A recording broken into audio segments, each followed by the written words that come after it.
Sometimes there are certain things you want the people around you to go ahead and tell you, even if it's embarrassing. Like if your zipper's down, right? Or if you have spinach in your front teeth. Or if, for Pete's sakes, you are the President of the United States and you are haplessly ascending the stairs of Air Force One with, wait for it, what is that? Wait a second. Is that toilet paper? What is that, a napkin? What is that on the bottom of his shoe? Cameras are clicking and rolling, turns around and waves. I know you're all looking at me. I mean, even if this went perfectly, right, the whole world would later see this image of you on the stairs. But because you're stumping up there with those 4 pieces of Charmin stuck onto your foot, this image will be everlasting. This will be historic. I was absolutely sure that was a fake when those images first came out, but that was totally real. President of the United States literally trailing a gigantic piece of toilet paper on his shoe onto Air Force One.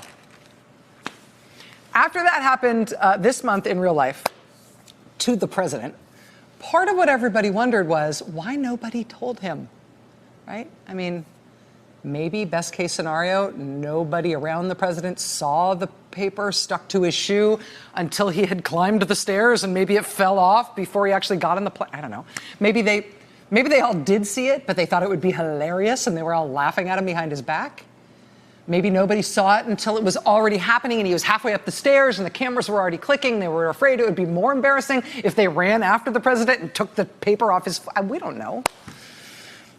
But after seeing this new news story that just broke tonight in the New York Times, a story that would be the dominant story in the country tonight if it weren't for the most famous Democrats in the country and CNN all getting bombs in the mail today. Now, because of this news story in the New York Times tonight, I am willing to float an entirely different theory about the president and the paper stuck to his shoe. But here's the story that the Times just broke. This is the headline. When Trump phones friends, the Chinese and the Russians listen and learn. Quote, when President Trump calls old friends on one of his iPhones to gossip, gripe, or solicit their latest take on how he's doing, American intelligence reports indicate that Chinese spies are often listening and putting to use invaluable insights into how to best work the president and affect administration policy.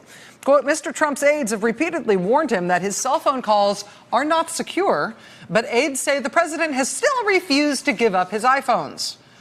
White House officials say they can only hope he refrains from discussing classified information when he is on those calls. So the idea here in this new New York Times report that's just dropped tonight is that the president is sitting around talking on his personal phone, and on any given day for any conversation, spies for China are listening to those calls. They're totally not secure calls, totally open to foreign countries listening to them and recording all of them. Presumably, since they're recording them, they could also doctor those recordings and release them to the world as if the president said something he didn't actually say. Or they could release what he actually said. Who knows what would be more scandalous?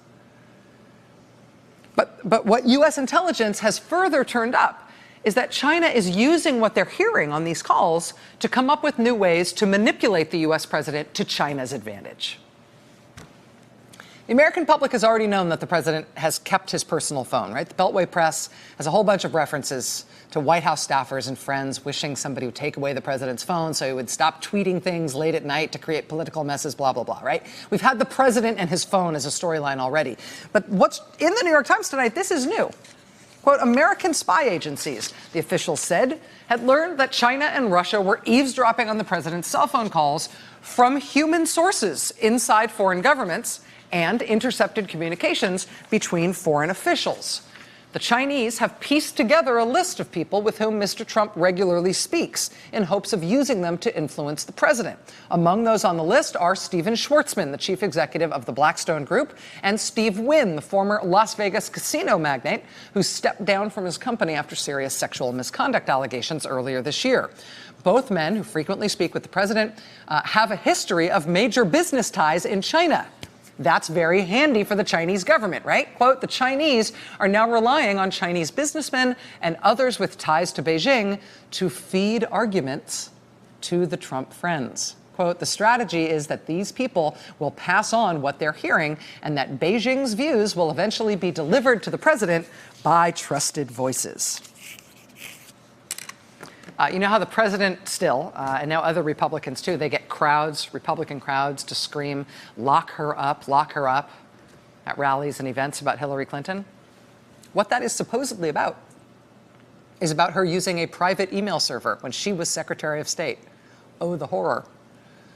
Well, now we know that as president, even though his staff have told him foreign spy agencies can listen in to all his calls if he uses his private phone, he's still using his private phone. So the Chinese, according to American intelligence reports, the Chinese are now not only listening in on his calls, they're using what they're obtaining from the fact that they're listening in on his calls to manipulate him and to manipulate U.S. policy to their advantage. Now, there is one little silver lining that the Times is reporting tonight, one little upside in this story. Here it is, quote, administration officials say they have confidence the president has not been spilling secrets because he rarely digs into the details of the intelligence he is shown. And he is not well versed in the operational specifics of military or covert activities. See, you can't leak what you don't know. He doesn't actually pay attention to his briefings. He doesn't read. So the good news is he doesn't know all that much super secret stuff. Or he doesn't understand it when we tell him. There's no chance he could repeat it. Are you kidding? I mean, when he's telling everything he knows to the Chinese government, the best hope for American national security is that maybe he just doesn't know that much. If U.S. intelligence and the White House knows he has this problem with China and apparently Russia as well, listening into his private calls, the president's staff knows he has this problem, why is he still talking on his private phone, first of all? And why tonight are administration officials talking about this to the New York Times? Quote, Mr. Trump's use of his iPhones was detailed by several current and former officials who spoke on the condition of anonymity so they could discuss classified intelligence and sensitive security arrangements. The officials said they were doing so, meaning they were talking to the Times tonight, not to undermine Mr. Trump, but out of frustration with what they considered to be the president's casual approach to electronic security. So for the officials who were talking to the Times about this story tonight, this is their way of like tugging on the president's sleeve. Psst, sir, I have to tell you, there's a problem. Right? They've been telling him in private that there's a security issue here. He does not care. So now they're telling him in big, bold letters in the newspaper. Right? In this case, this is them telling him, hey, sir, you got a little spinach in your teeth. And he's like, oh, yeah? Get me a poppy seed bagel. See if I can get some of that stuck in there, too. Right? They're telling him, sir, you've got 4 pieces of Charmin on your left shoe. And he's like, cool, how about some more on the other foot, too? Think we can get like 6 or 8 pieces to stick? I mean, they've been warning him this is a security problem. Psst, I know this is embarrassing, sir, but you really can't use your private phone. And he's like, whatever. I mean, when you are warned that adversaries of the United States are listening to your calls as president and using that surveillance to manipulate you for the advantage of those foreign countries, and the president doesn't care and he keeps doing it anyway, what do you do with that? I mean, this is more than worrying. This is weird, right? I mean, how does this get fixed? Hey there, I'm Chris Hayes from MSNBC. Thanks for watching MSNBC on YouTube. If you want to keep up to date with the videos we're putting out, you can click subscribe just below me or click over on this list to see lots of other great videos.